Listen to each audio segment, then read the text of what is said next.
नमस्कार, मी शिल्पा। प्रहारच्या आजच्या विशेष भागात आपल्या सर्वांचं स्वागत। आजची ही बातमी केवळ एका अपघाताची नाही, तर ती एक अशा संघर्षाची आहे जो तब्बल 13 वर्ष चालला। हा संघर्ष होता एका मुलाचा आपल्या जगण्यासाठी आणि त्याच्या हातबल आईवडिलांच्या आपल्या मुलाला वेदनेतून मुक्त करण्यासाठी। चंदीगडमधील पंजाब युनिव्हर्सिटीत बी.टेकचं स्वप्न पाहणारा तो तरुण एका क्षणात अंथरुणाला खेळला गेला आणि तब्बल 4700 पेक्षा जास्त दिवस तो फक्त एका पिंजऱ्यात अडकल्यासारखा जीवन जगत होता। काय होतं हे पूर्ण प्रकरण, कसं मिळालं त्याला अखेरचं सुख, पाहूयात आमचा हा विशेष रिपोर्ट।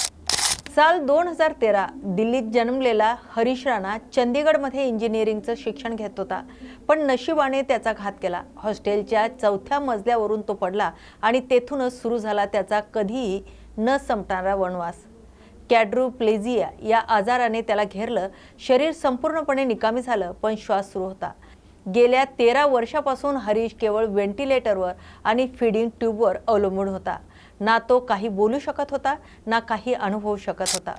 13 वर्ष एकाच जागी पडून राहिल्याने शरीरावर खोल जखमा झाल्या होत्या, ज्याला वैद्यकीय भाषेत बेड सोर्स म्हणतात।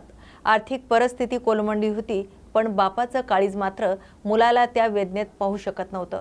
अखेर 3 एप्रिल 2024ला दिल्ली उच्च न्यायालयाने याचिका फेटाळल्यानंतर कुटुंबाने सर्वोच्च न्यायालयाचे दरवाजे ठोठावले आणि तो पुन्हा ऐतिहासिक निकाल आला। 11 मार्च रोजी सर्वोच्च न्यायालयाने हरीश राणा यांना पॅसिव्ह युथेनेशिया म्हणजेच इच्छा मृत्यूची परवानगी दिली। देशातील हा पहिलाच असा प्रकार होता जिथे न्यायालयाने मरणाचा अधिकार मान्य केला। पण हा मृत्यू हत्या नव्हती, तर ती होती मुक्ती।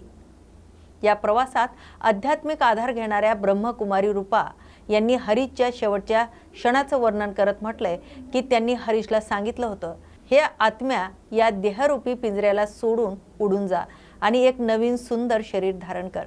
21 मार्च रोजी त्याला एम्समध्ये हलवण्यात आलं। 16 मार्चला फीडिंग ट्यूब्स काढली आणि अखेर 24 मार्चला हरीशने शेवटचा श्वास घेतला। सबको माफ करते हुए, उन सबसे माफी मांगते हुए उड़ जाओ, ठीक है।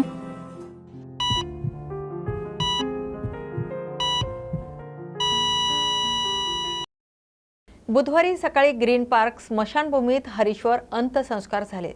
वडील अशोक राणा यांनी जमलेल्या लोकांना हात जोडून विनंती केली, कोणीही रडू नका, माझा मुलगा शांततेत गेलाय।